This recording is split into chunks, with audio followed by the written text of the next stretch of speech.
Jai Shri Ram. Welcome to Canto 9 of Srimad Valmiki Ramayan, and we will together read each shlok of this original epic.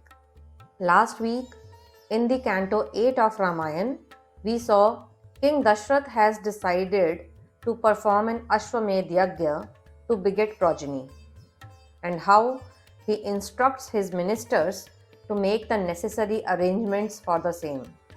Today we will read 20 verses of Canto 9 and we will find out who is Rishyashring and why Dashrath plans to invite him to the Yagya. Let us begin the reading by invoking Lord Ganesh and Lord Hanuman. Om Gan Ganpataye Namaha. Om Hanumate Namaha. Srimad Valmiki Ramayan Balyakand, Canto 9. The canto starts with a dialogue between the Emperor Dashrath and his minister Sumantra, who is also his charioteer. Upon hearing the king's desire to perform a Vedic ritual, charioteer Sumantra privately speaks to the king. O Rajan, I have heard a legendary story mentioned in the Puran. Even this present advice of Ashwamedh Yagya given by the Vedic scholars, I have already heard this advice earlier as part of that legendary narration. Let me tell you the story. Once, divine sage Sanat Kumar, he was narrating an account about the arrival of your sons in the presence of other sages. He was saying, Rishi Kashyap has a son known as Vibhandak, and in future his son will be popularly known as sage Rishyashring. Rishyashring will grow up in the forest and will always be moving around in the company of his father, and hence he knows no one except his father.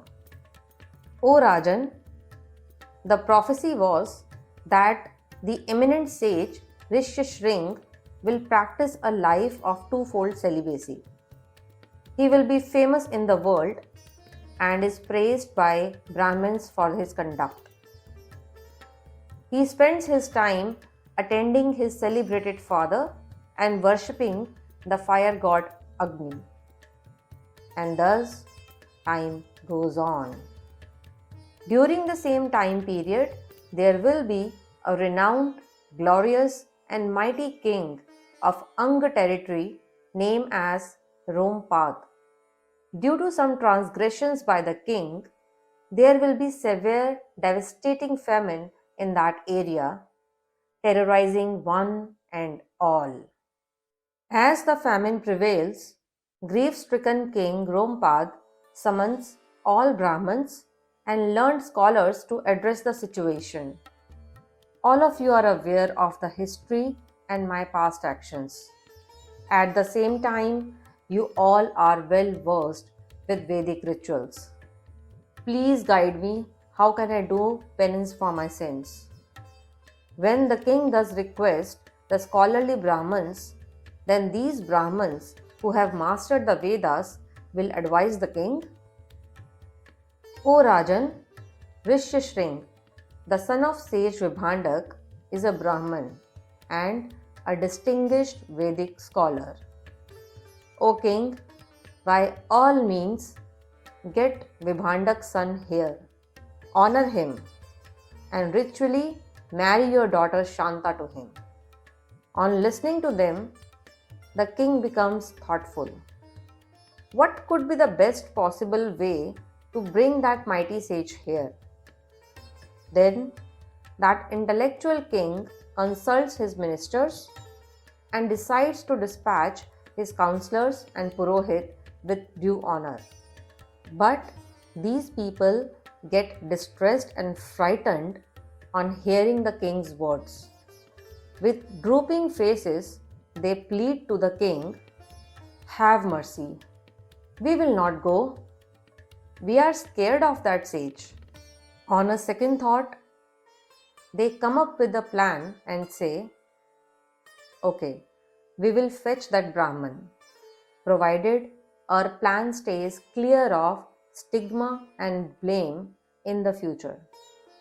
Sumantra, who is telling this whole story to King Dashrath, he continues the tale of Sanat Kumar's prophecy and says, thus, the king of Anga Pradesh and his courtesans will bring Rishyashring, son of sage Vibhandak, and marry Shanta to him, and then the rain god will shower rains in that area.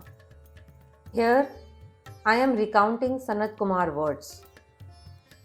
He had also mentioned that your son-in-law, sage Rishyashring, will bless you to beget the sons. Until this point, Sumantra, who had heard a legend from Purans, was recounting a prophecy by sage Sanat Kumar.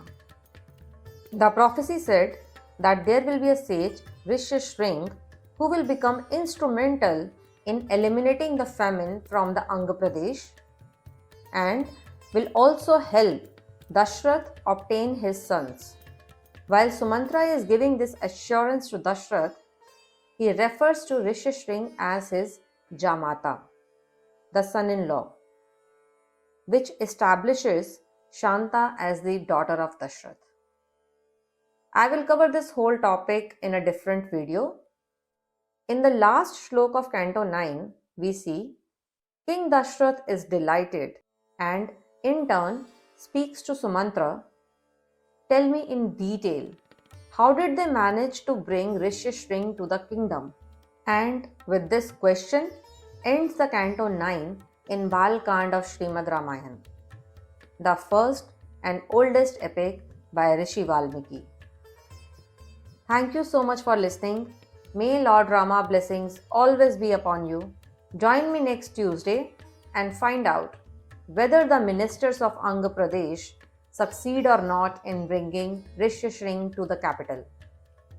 Till then, stay blessed, stay tuned, like, share, subscribe and do comment. Jai Siya Ram. Har Har Mahadev.